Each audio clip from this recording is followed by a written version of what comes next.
மீன ராசிமா ராசிகள்லயே நிறைவான ராசி மீன ராசி.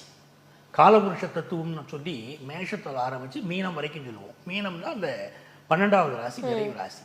மீன ராசிக்காரங்களுக்கு என்ன கேட்டீங்கன்னா, ராசியில ராகு, 7ல கேது, இதுதான் இப்போ உள்ள கிரக நிலை. 12ஆம் இடத்துல சனி பகவான் உட்கார்ந்துட்டாரு, 2ஆம் இடத்துல குரு. இது அமைப்பு எப்படி கேட்டீங்கன்னா பினான்சியலா நல்லா உயர்த்தி விட்டோம்.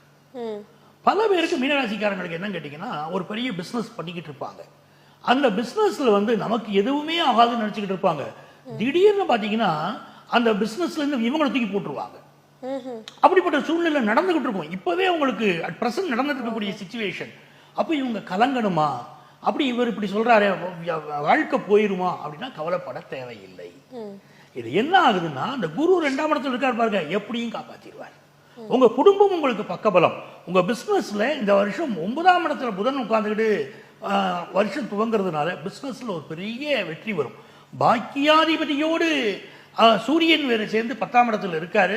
அப்போ தர்மஸ்தானாதிபதியோடு இந்த சூரியன் சேர்ந்திருக்கிறதுனால நல்ல வேலை வாய்ப்பு கிடைக்கும்.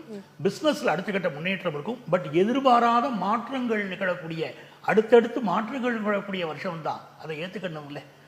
மாற்றம் ஒன்றே மாறாததுங்கிறான். அந்த மாற்றத்தை ஏத்துக்கிட்டா நல்லா இருக்கும். வேலை மாற்றம் வரும், ஏத்துக்கிடணும்.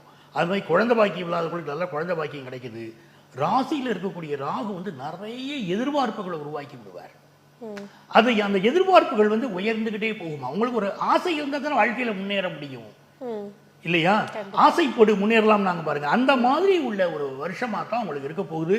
ரொம்ப நிறைய மாற்றங்கள் வரும். பெண்களுக்கு ரொம்ப யோகங்கள் வரும். உயர்கல்வி படிக்கக்கூடிய யோகம் பெண்களுக்கு வரும்.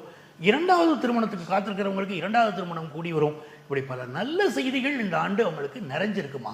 இவங்க யாரை வழிபடணும் இந்த ஆண்டு அப்படின்னு பாத்தீங்கன்னா, இடும்பனை வழிபட வேண்டும். முருகன் கோயில்களில் இடும்பன் இருப்பார் பாருங்க, அந்த இடும்பனை வழிபட்டால் மிகப்பெரிய வெற்றியை இவர்கள் பெறுவார்கள்மா. 2024 நல்ல வருஷமா அமையுமா.